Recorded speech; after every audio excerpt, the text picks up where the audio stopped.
Eu só vou fazer aos irmãos relembrar o que nós vimos na introdução, lembrando que o título desse salmo: nada pode abalar os fundamentos estabelecidos por Deus. Então nada do que está acontecendo, nada do que está ocorrendo no mundo pode abalar aquilo que Deus criou e estabeleceu. É que o povo não lê Bíblia.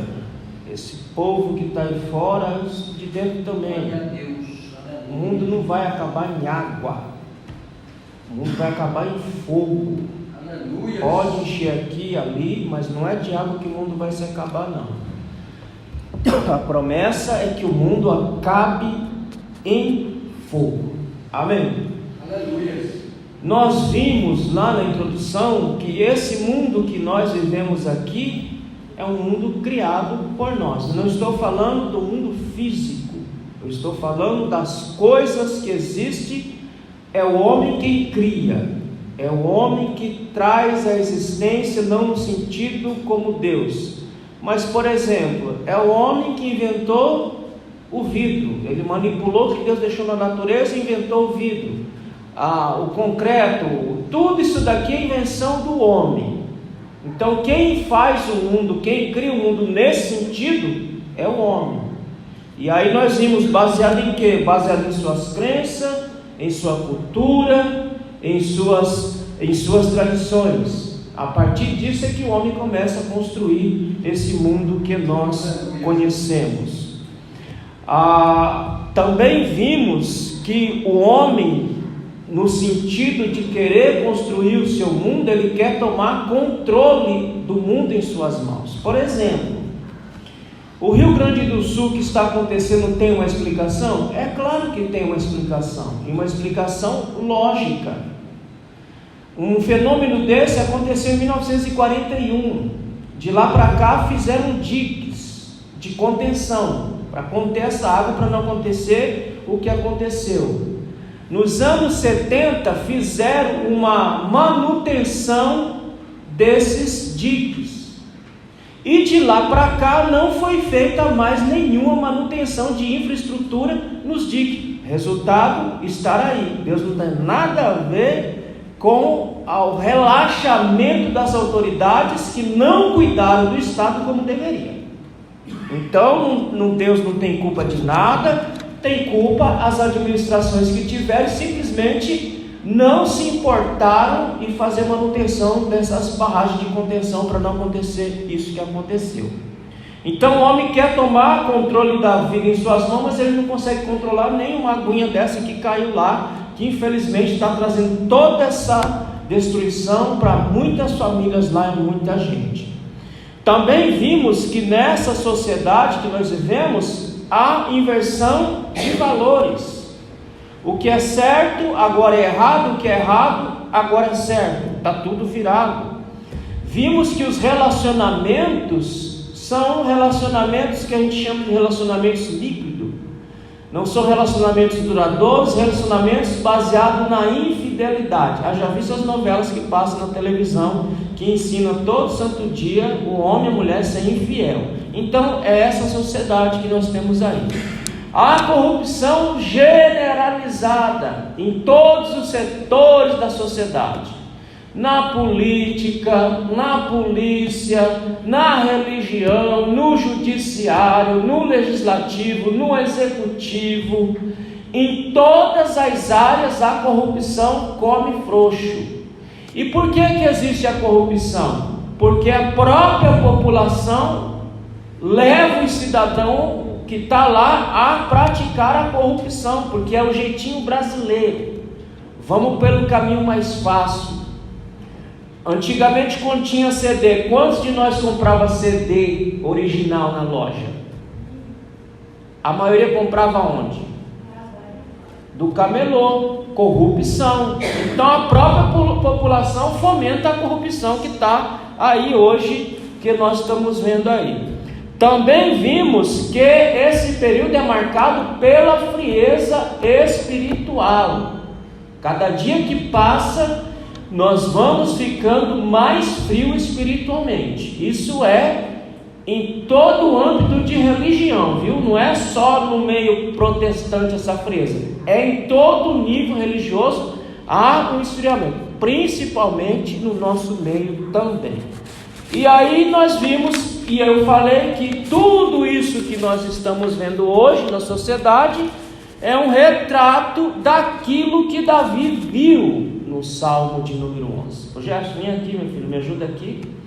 Agora nós vamos entrar no Salmo propriamente dito, meus irmãos. E os irmãos vão perceber que toda essa descrição que eu fiz na introdução, depois quem quiser pega lá no canal, escute de novo, vocês vão ver que Davi colocou tudo isso aqui nesse Salmo que nós vamos ler aqui. Nessa mudança perversa, operada por uma sociedade também perversa, até o culto das igrejas foi mudado. E eu conversava hoje com minha prima e dizia a ela: olha, até os cultos nossos estão mudados, porque as pessoas estão fazendo culto para que as pessoas se sintam bem. Então, para que as pessoas se sintam bem, eles fazem de um tudo. Eles fazem tanta baboseira, irmão, que coloca dentro do culto. E teve até uma pessoa, ela até falou assim, que teve uma pessoa que falou: não, agora essa igreja está legal. É lógico que está legal, está agradando o gostinho dela, está agradando aquele pecadozinho podre que está lá dentro, que não quer sair de jeito nenhum. É a ideia: eu quero Deus, mas quero o diabo também ao mesmo tempo.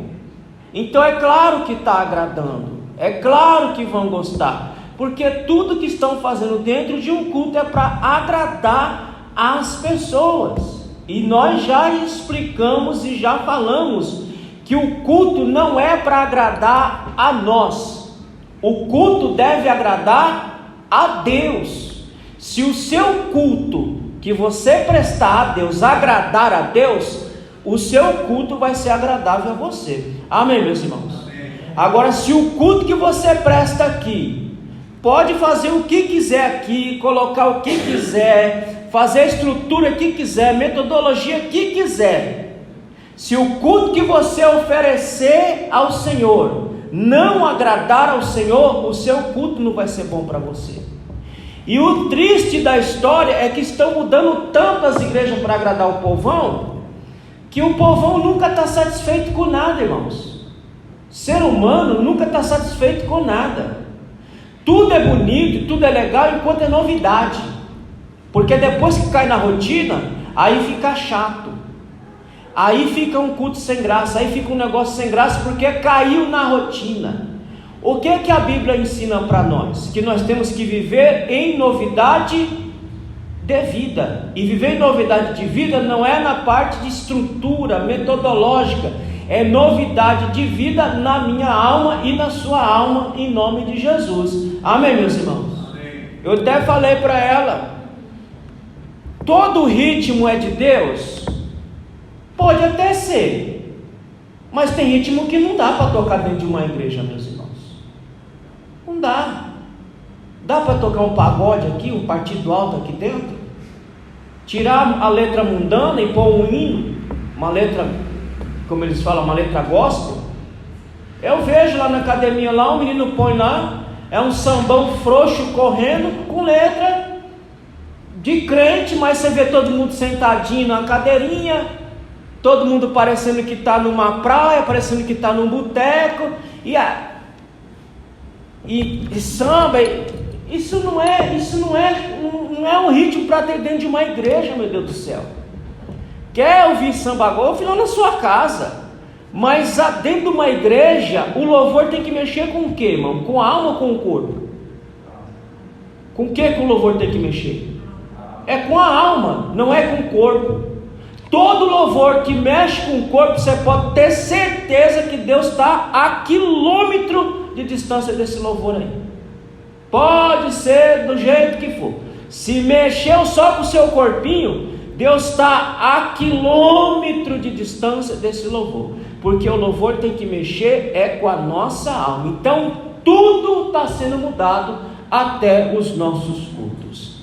Abra no Salmo 11 e vamos começar a leitura, verso 1.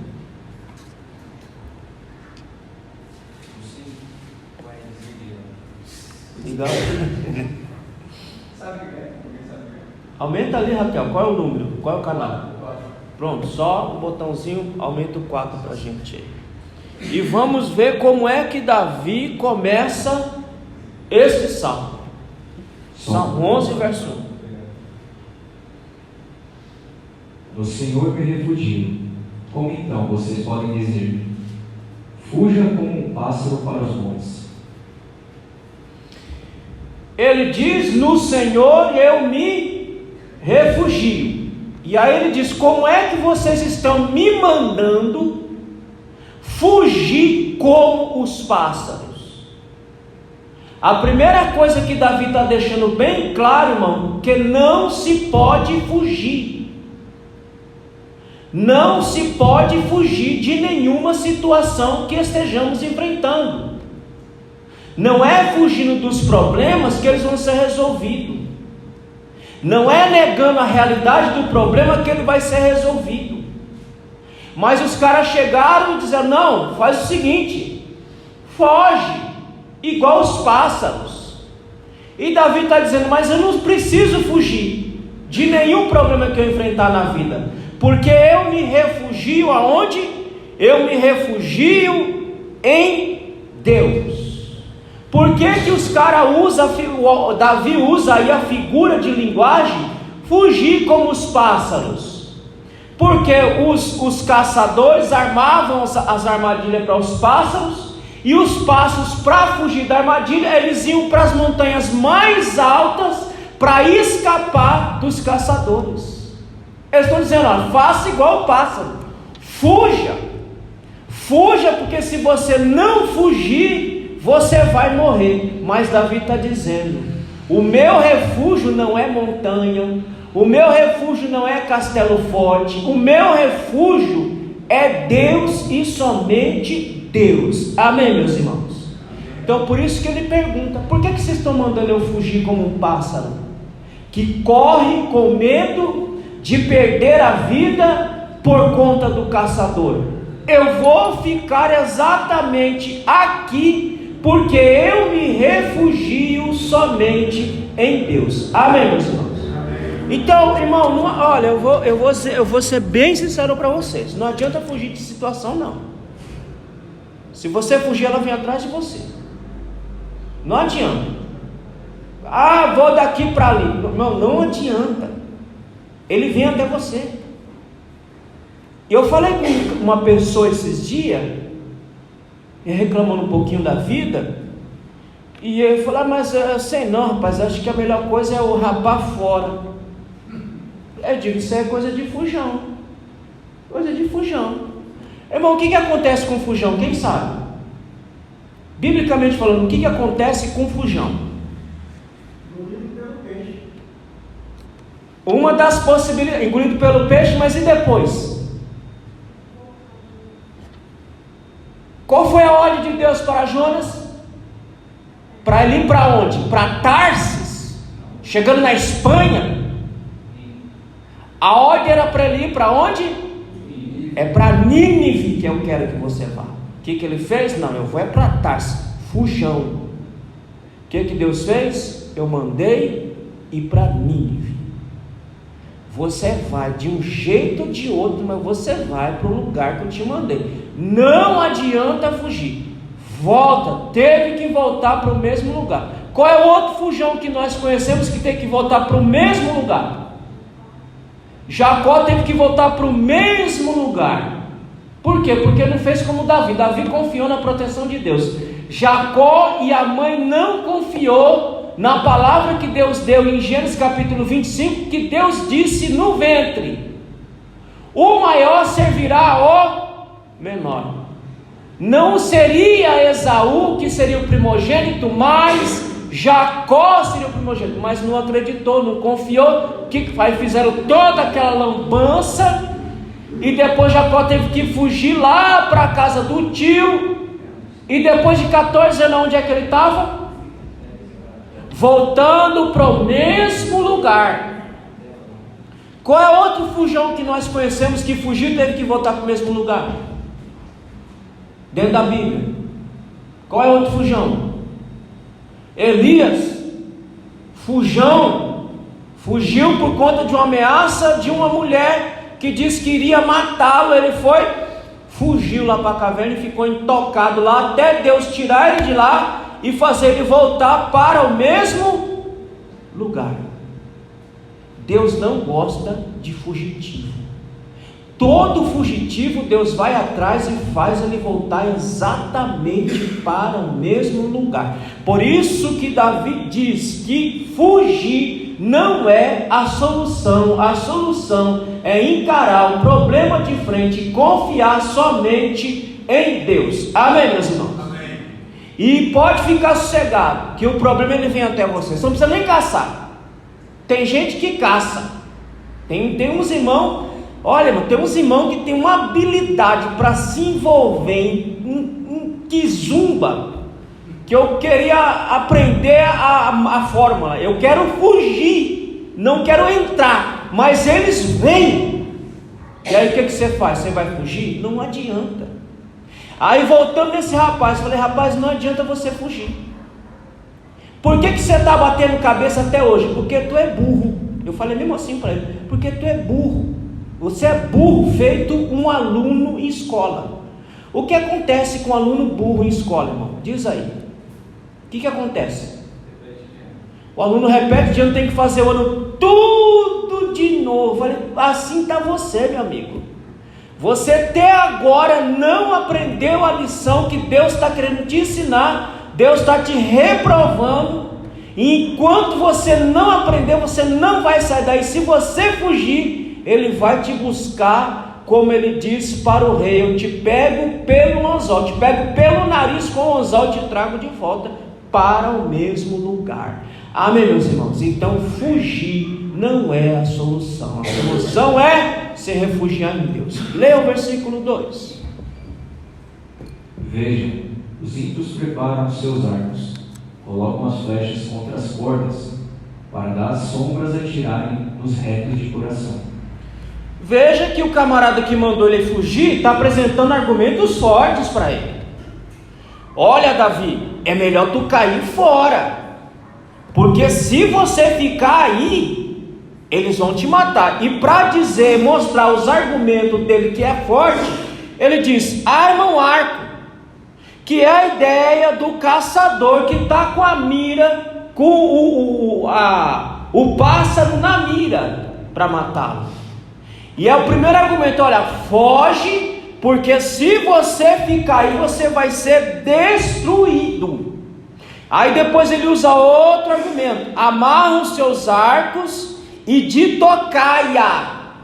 Está dizendo, olha, além de ele estar te espreitando, eles são traiçoeiros. Então o cara diz, olha, é melhor você fugir como pássaro.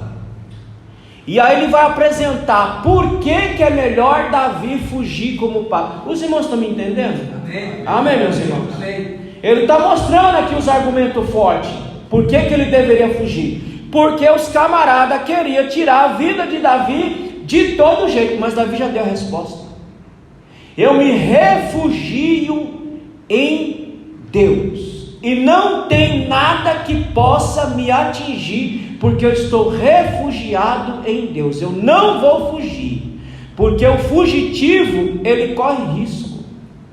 Você já viu algum fugitivo, irmão, ter sossego na vida? Me diz aí, qual é o fugitivo? Teve um bandido muito famoso, roubou, acho que o trem pagador, na Inglaterra, e ele estava escondido, acho que aqui no Brasil, não sei, depois foi lá para a terra dele lá, e já estava velhinho, mas cumpriu pena. Teve outro bandido aqui, um italiano, que matou não sei quantas pessoas com terrorismo na Itália, e ficou anos e anos aqui escondido aqui, com apoio de muita gente, ficou anos e anos fugido, mas foi extraditado, hoje está preso. Então, o fugitivo, ele não tem sossego na vida. E quem foge da presença de Deus tem muito menos sossego ainda. Jonas não teve, foi parar na barriga de um peixe. Elias não teve, ficou com medo intocado dentro de uma caverna. Jacó não teve sossego, porque antes de voltar para encontrar com o irmão, aonde é que ele parou? No Val de Jaboque, porque ele estava com tanto medo, tão desassossegado na vida, que ele teve que parar ali, orar a Deus, pedir coragem para poder seguir viagem. Então o fugitivo não tem sossego, e Davi sabia disso. Eu não vou me tornar um fugitivo sem sossego, eu prefiro me refugiar em Deus e enfrentar os meus inimigos de frente, porque na minha frente está o Senhor. Amém, meus irmãos? Versículo 3 do capítulo 11. Quando os fundamentos são destruídos, que pode fazer o justo? Aí eles estão dizendo: olha, Davi, se você ficar, os caras vão te destruir pelas bases. Os caras vão acabar com a tua vida de um jeito tão terrível, que não vai ter como você reconstruir a sua própria vida. Você já parou com um crente dessa natureza? Tem crente que você vai conversar com ele, você acha que você vai achar uma palavra de ânimo, o conselho dele é esse aqui: olha, irmão, eu acho que isso aí não vai ter jeito não, sabe? Eu acho que se fosse você, eu acho que eu até parava. Tem deles que falam até assim: eu até parava de orar, porque eu acho que Deus não vai te ouvir, não vai te atender. Até você vai encontrar com um crente dessa natureza. É o que esses homens estão dizendo: olha, Davi, é melhor você fugir, porque eles vão destruir você de uma maneira tão grande, que não vai ter como você reconstruir a sua própria vida. Então, meu camarada, foge. Irmão, vamos nos colocar nós no lugar de Davi. Se nós estivéssemos enfrentando as ameaças que Davi estava enfrentando, e chegasse esses indivíduos: olha, foge como um pássaro. Como estão dizendo aqui no versículo 3, foge, porque eles vão destruir você de uma maneira tão grande que não vai ter como você se levantar mais. Qual seria a nossa atitude? Nós encararíamos os nossos problemas, nossas dificuldades, ou correríamos, ou fugiríamos, como eles estão dizendo aqui? Mas o conselho de Davi é: no Senhor eu me refugio. Quem se refugia no Senhor não precisa fugir de situação nenhuma. Amém, meus irmãos? Amém. Ainda que venham nos dizer: olha, essa situação que você está vivendo aí vai acabar te destruindo, é melhor você tomar outro rumo. Mas nós temos que falar como Davi: eu me refugio no Senhor. Abra em Jeremias capítulo 17, versículo 5. Sabe por que esses homens estão dando esse conselho para Davi? Foge, porque eles vão te destruir pelas bases. Porque esses homens aqui é o que Jeremias vai dizer. O que diz aí? Jeremias capítulo 17, verso 5. Assim diz o Senhor: maldito é o homem que confia nos homens, que faz da humanidade mortal a sua força, mas cujo coração se afasta do Senhor. Maldito o homem que confia no homem. Sabe qual foi a resposta de Davi a esses homens? Eu prefiro exercer fé em Deus do que me tornar um fugitivo da presença de Deus. Eu prefiro enfrentar toda e qualquer situação com o Senhor do que fugir de qualquer situação que possa me cercar. Irmão, problema é difícil? É difícil. Todos nós aqui sabemos que enfrentar dificuldade não é fácil. Não é fácil. E nenhum de nós aqui gosta de enfrentar problema. Nenhum de nós aqui, porque ninguém aqui é masoquista. Não, eu gosto de sofrer. Quem que gosta de sofrer aqui? Ninguém gosta de sofrer. Haja visto, quando nós vamos orar pedindo o quê? Senhor, me tira desse sofrimento. Senhor, não me deixa sofrer. Senhor, não me deixa padecer. Porque nenhum de nós gostamos de sofrer. Se nós pudéssemos viver uma vida pacata, tranquila, sem sofrimento, nós viveríamos, porque nós não gostamos de sofrer. Mas nós sofremos, e vários tipos de sofrimento, cada um sofre à sua maneira, irmão. Não adianta você olhar para o irmão, mas aquele irmão parece que a vida dele está muito boa, mas você não sabe o sofrimento que ele carrega. Você não sabe quais são os problemas que ele carrega. Ninguém tem que medir por ninguém, irmão. Eu não preciso me medir pelo irmão. Mas a vida daquele parece que a gente fala, eu queria ser rico. E por um acaso o rico não sofre, não? O rico tem uma vida boa. Materialmente ele pode ter, mas ele sofre igual a mim e sofre igual a você. O sofrimento dele pode ser diferente do nosso, mas eles também sabem o que é sofrer. Mas a grande diferença nossa é que nós temos Cristo para nos dar graça para enfrentar os problemas. O nosso problema é, nós não queremos enfrentar problema, sendo redundante.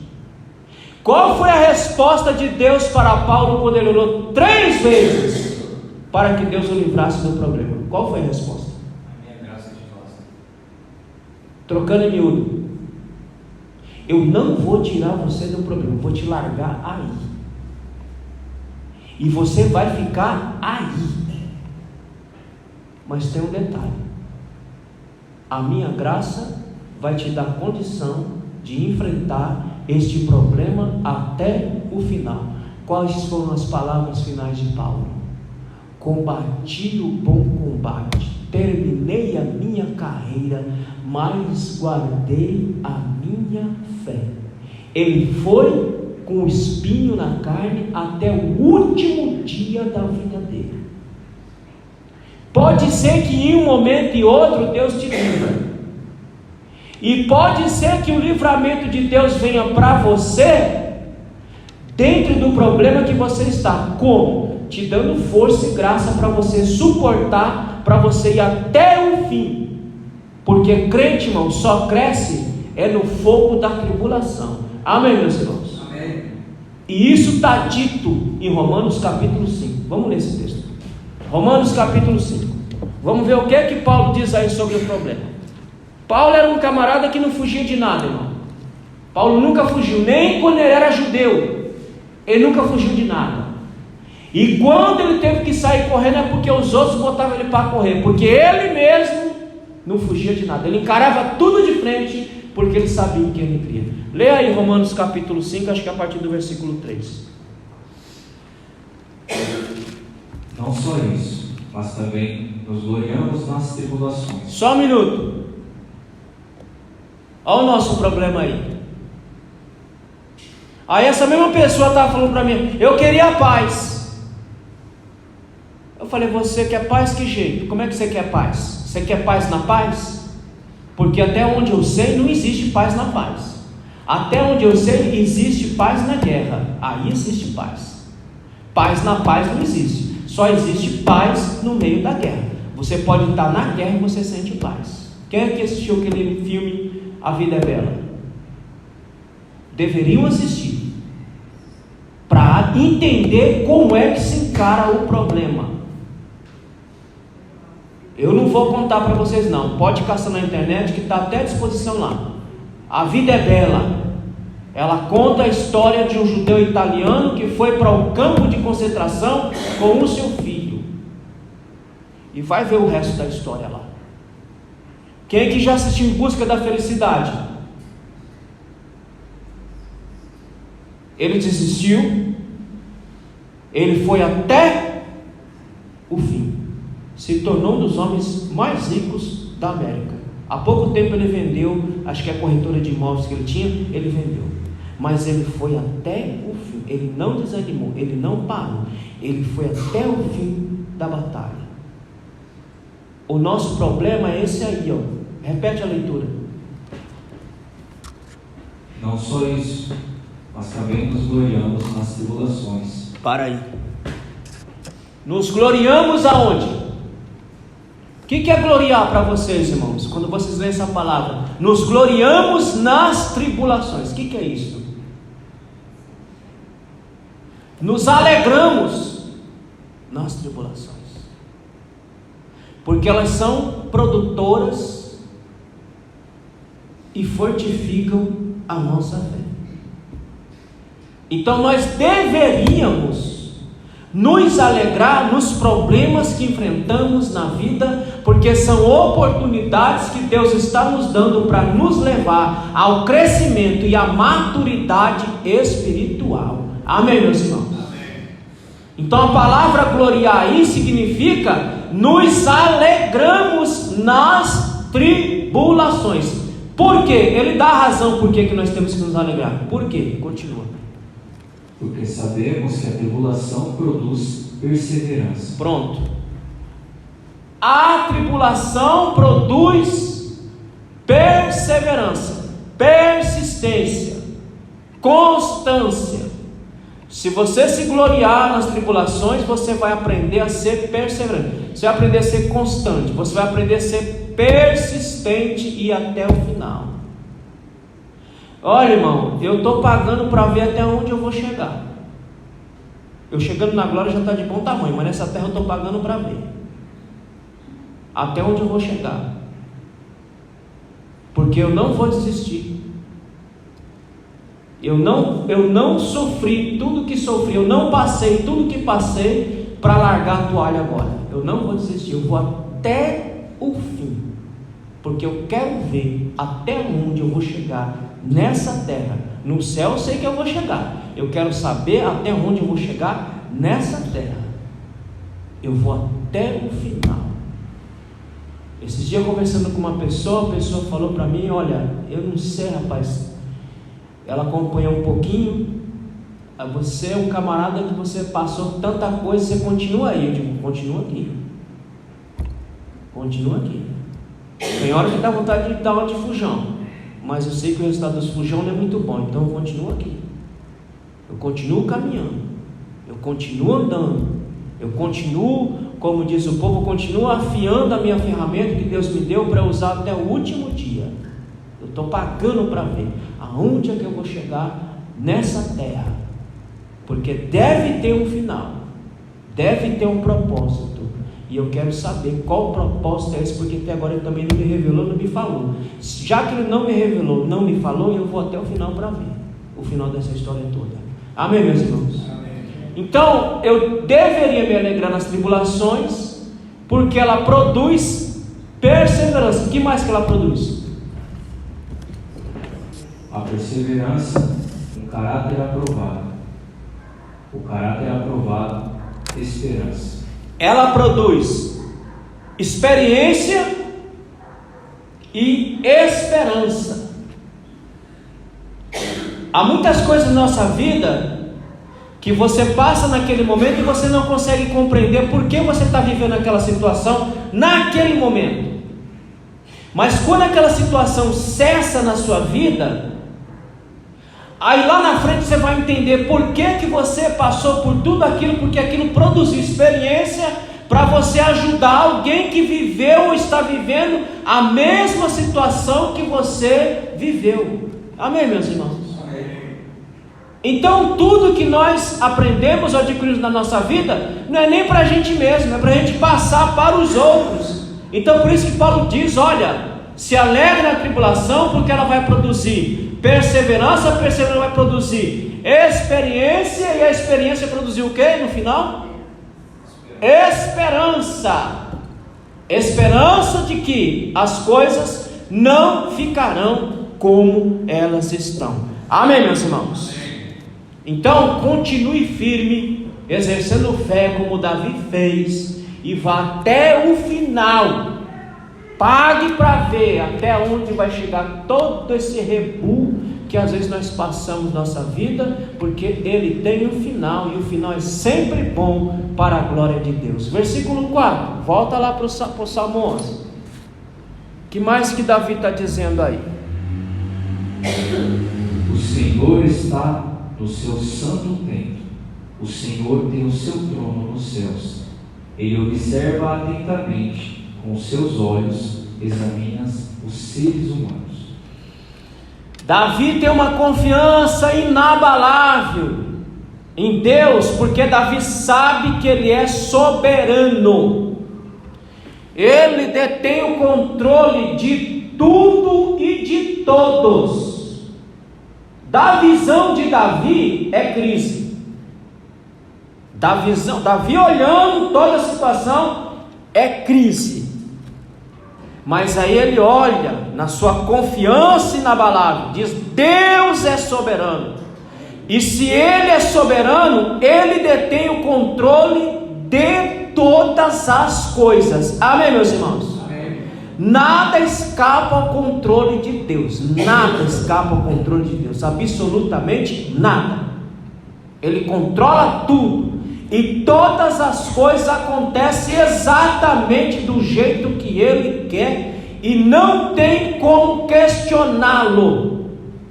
Você pode até perguntar, você tem a liberdade.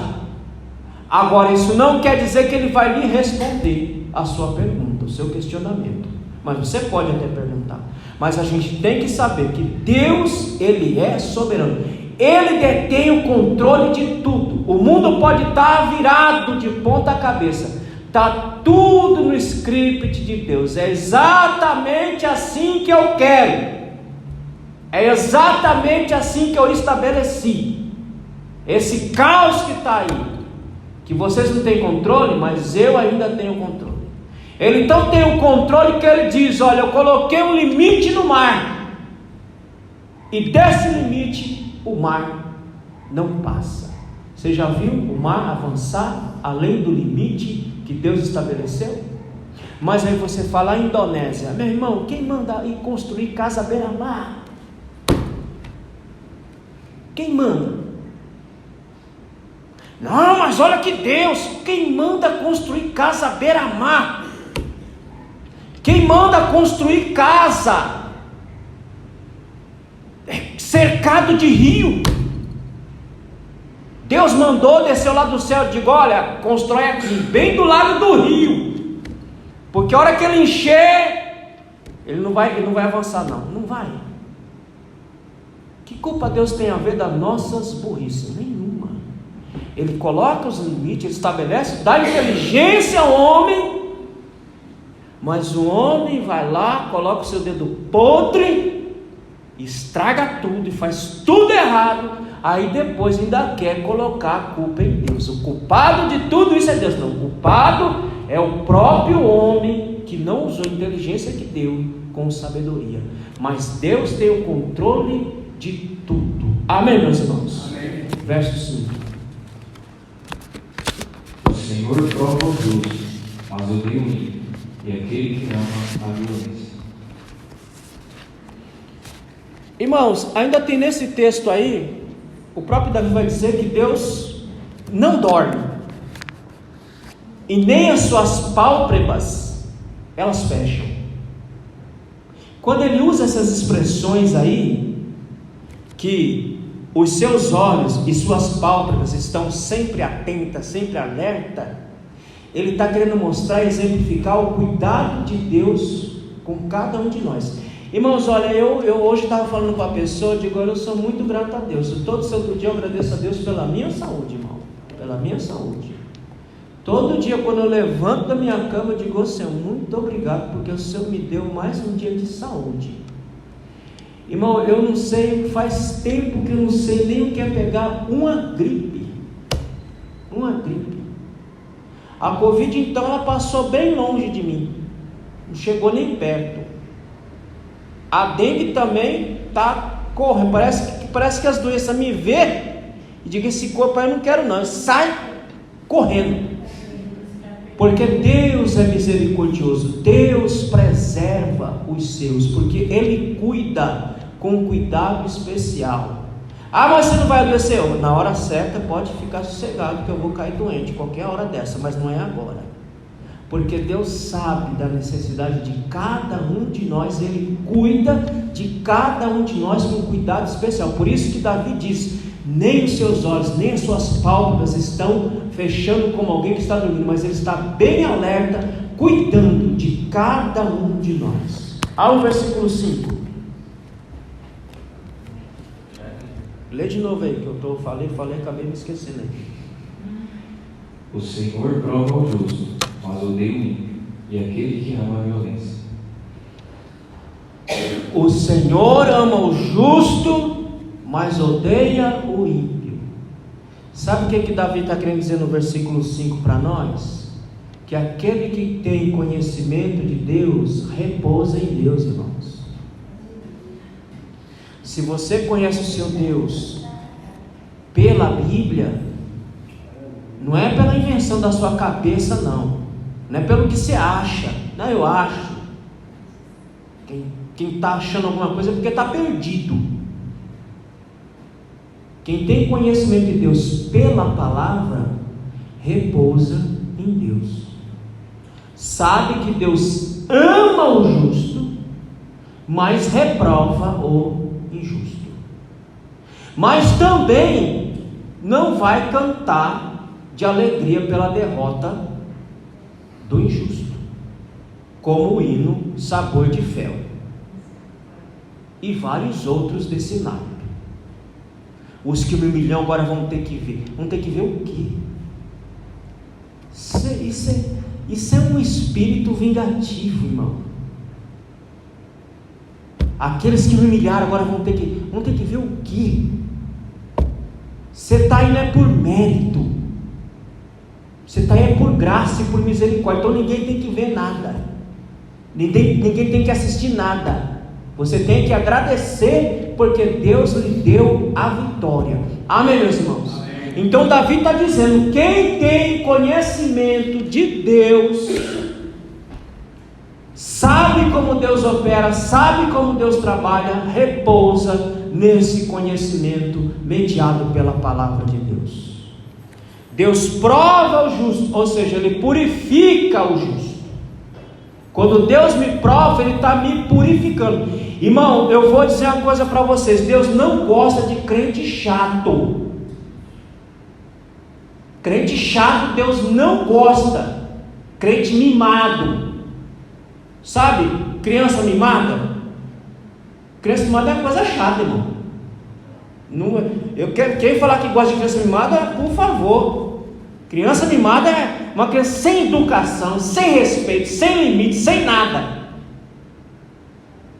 Deus não gosta de crente mimado. Deus gosta de crente maduro. Quando Jeremias veio com essa desculpinha: eu sou como um menino, eu sou um menino.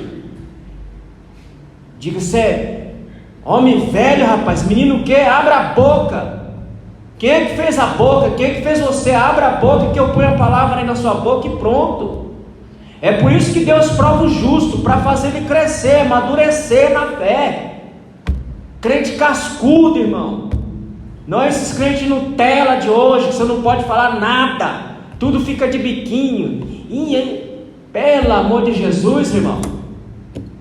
A vida é difícil. Agora eu não sei se a Bíblia diz que o céu vai ser tomado à moleza. Ela diz?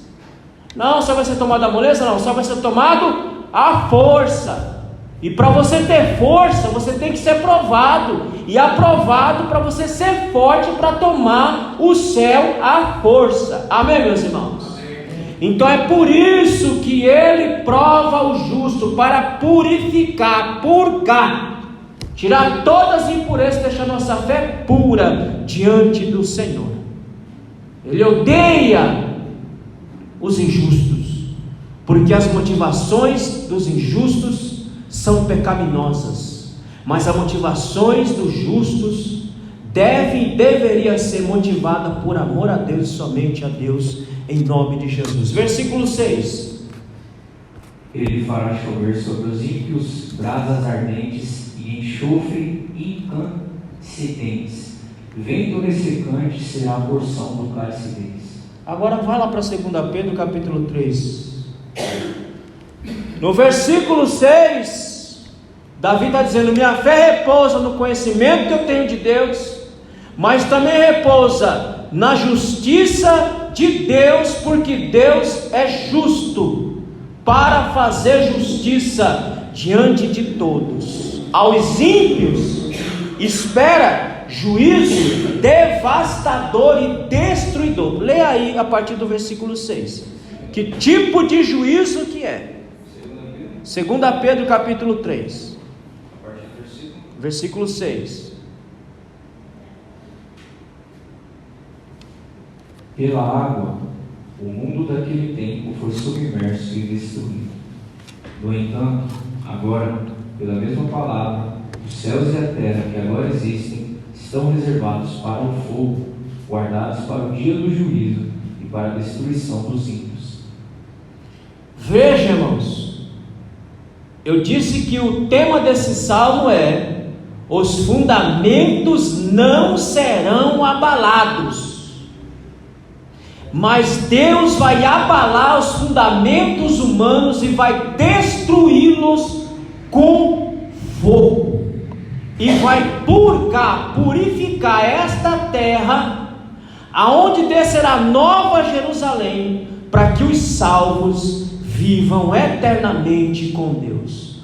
Os homens não podem abalar os fundamentos que Deus estabeleceu. Os homens não podem abalar a minha fé. Os homens não podem abalar a sua fé. Tem muito crente que fica abalado com essas coisas aí, fica tudo assustado, apavorado, com medo. Nada disso é para abalar a minha fé. Nada disso é para me deixar com medo, porque a destruição, enquanto a igreja de Deus estiver nesta terra, ela não vem. Porque se tem uma promessa que Ele fez, Ele disse em Romanos capítulo 5, versículo 9, que Ele não nos destinou para a ira. Bota isso na cabeça, irmão. E quando alguém chegar perto de você, em vez de você colocar o seu apavoramento, o seu medo, coloque tranquilidade. Porque tem muito crente, irmão, desinformado, não lê Bíblia, não vai para a escola dominical, não faz nada na vida. Aí quando acontece uns trem desse, aí fica tudo assustado, fica mais assustado que o povo do mundo. E aí o povo do mundo olha, aí vem um crente ali, vamos conversar com ele. Aí em vez do crente ter uma palavra de esperança para a pessoa, ele acaba deixando a pessoa mais desesperançada ainda, porque nem ele tem esperança, porque nem ele sabe para onde ele vai. Então, meu querido, a nossa fé tem que estar ancorada em Deus, e a nossa esperança tem que estar somente em Deus de Israel. Amém, meus irmãos? Versículo 7, último verso. Pois o Senhor é justo e ama a justiça, os retos verão a sua face. É uma justiça, é uma fé que repousa na bondade de Deus. É uma fé que repousa no conhecimento, é uma fé que repousa na justiça de Deus, é uma fé que repousa na bondade de Deus. Deus, Ele é bom. Como diz o povo, o tempo inteirinho Deus é bom. O tempo inteiro, o tempo inteiro. Se Deus não fosse bom, como o povo acusa Deus de não ser bom, Deus já teria permitido que esses homens explodissem essas bombas nucleares que estão louquinhos para botar, para testar em cima do ser humano faz tempo. Você sabe por que eles não apertam os botões? Porque tudo está no controle de Deus. E se não destruir o mundo ainda, porque este mundo não vai ser destruído pelas mãos humanas, esse mundo vai ser destruído pelas mãos de quem criou. Só quem criou tem autoridade e poder para destruir aquilo que criou. Amém, meus irmãos? Então fique em paz, descanse sua fé na bondade de Deus, na justiça de Deus, porque Ele tem guardado o seu povo. E por mais que o mundo esteja sem esperança, por mais que o mundo esteja abalado, os fundamentos de Deus jamais serão abalados. A sua palavra jamais cairá por terra. Aquilo que Ele diz é aquilo que Ele fará. Ele diz que Ele viria buscar a sua igreja, e Ele vem buscar a sua igreja. Daqui a pouquinho nós vamos embora dessa terra. e quem ficar sofrerá a ira de Deus. Porque até nisso Deus é tardio, como diz a própria Bíblia, Deus é tardio em se irar. Deus continua dando tempo ao ser humano para que o ser humano se arrependa, para que não sofra o juízo de Deus. Amém, meus irmãos? Amém. Que Deus abençoe a cada um dos irmãos.